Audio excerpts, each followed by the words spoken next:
What reasons are valid for an employee to be able to take time off work, and can you say no if you think the reason isn't valid? In this video, I am going to explain all.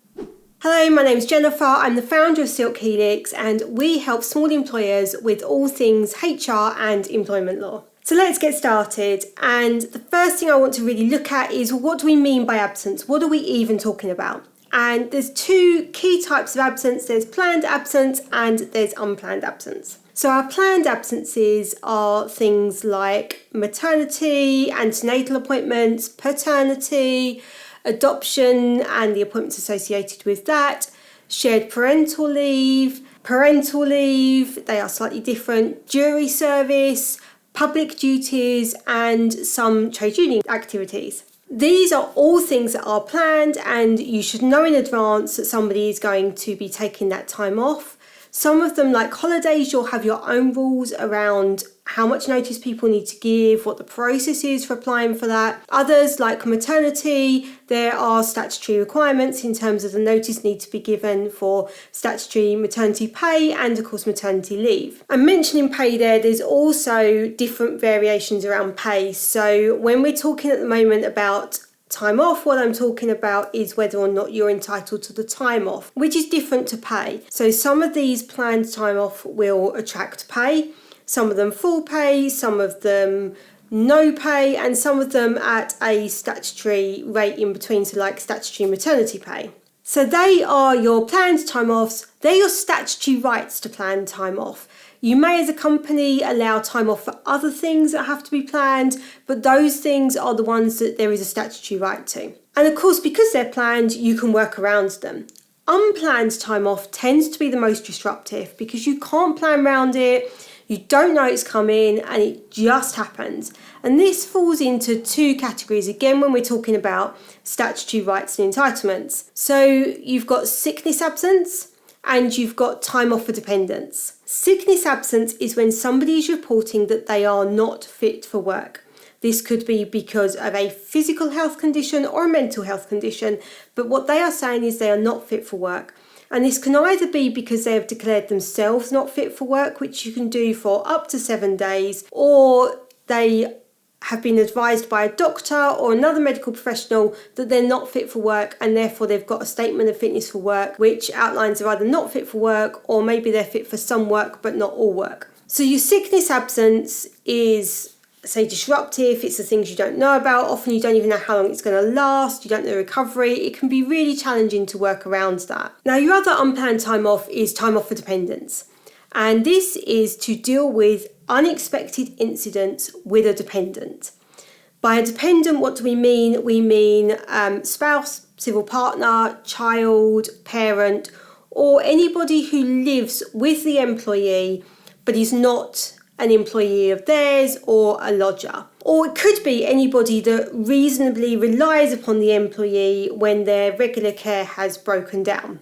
And the unexpected incidents that we're talking about cover things like a dependent falling ill, giving birth, being injured or assaulted, in consequence of their death, termination or disruption to their care. So that could be something like the childminder phoning in sick, or the nursery or the school closing, and also covers any incident that happens within education. So if the school phones and says parents got to come immediately, then that would cover an unexpected incident in relation to a dependent. This time off is unpaid, and it's time off that's a right to deal with the unexpected incident, i.e.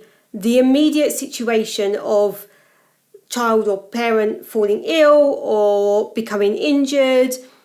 It's not to deal with the long-term care. So if as a result of the child being ill, the parent needs to make arrangements for alternative care, find alternative care, then that would be covered by the unexpected incident.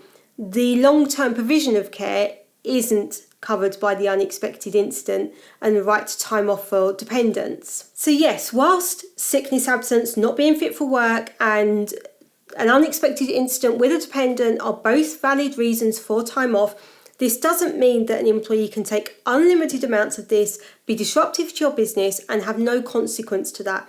You as an employer can still manage this. You want to get somebody into work as often as possible. You want to reduce periods of sickness absence. You want to minimise time off for dependents because they are disruptive. Absolutely crucially, you want people to be reporting their absence. They need to be phoning and talking to a manager and explaining why they are absent.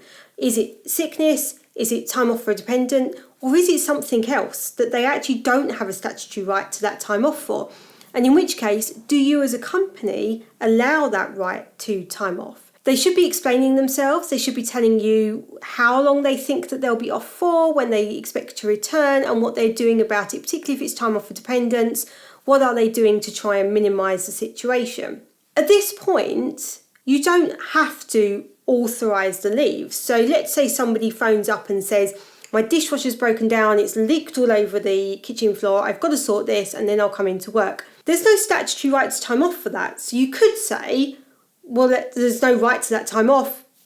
You're contracted to be at work, be at work. Now, as an employer, it's worth thinking about that. It's worth thinking about the arrangements that you've got with your team and the times that they give you extra, and therefore the loyalty that you're building when you recognise that somebody's just dealing with a situation and they're trying to get it resolved.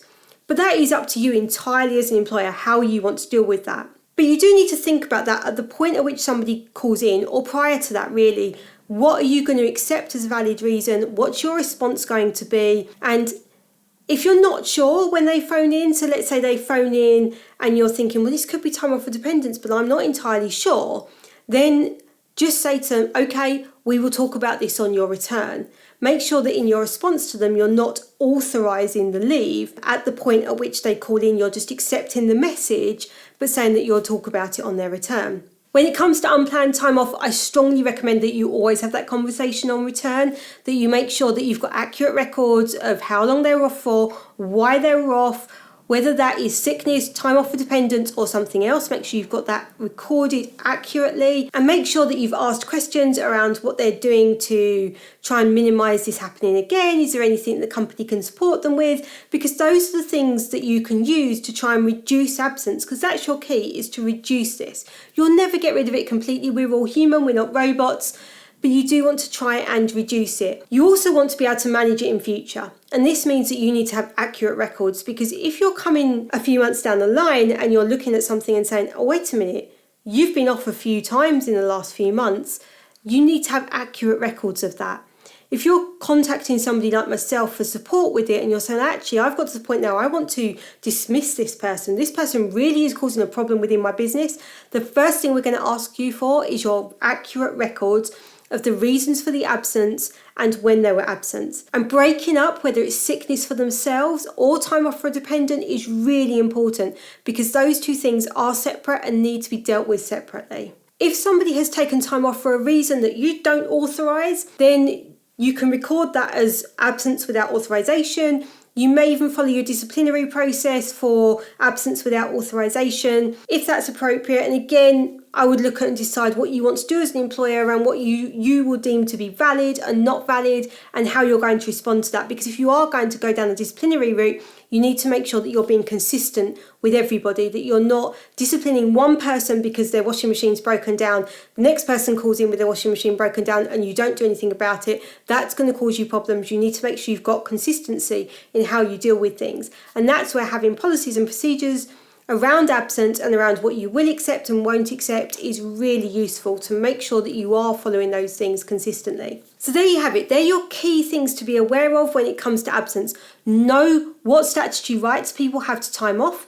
Know what you will allow as a business on top of those statutory rights. If you want to accept anything on top of those statutory rights, that's your choice. Know why people are contacting you to say that they're not going to be at work today, whether that should have been planned or not planned, and making sure that they've got that right to that time off, making sure that you've got accurate records of it so you can come back and deal with it in future if you need to. They are your keys to dealing with all absences, making sure that you can minimise them.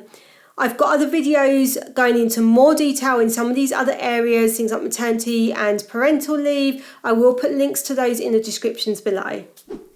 There's a lot of areas I've covered in this video. If you've got any questions or things you want me to go deeper into in future videos, pop it in the comments below and I will do my best to answer every single one. If you're finding my videos useful, please do hit the subscribe and the notification bell so you don't miss a single one.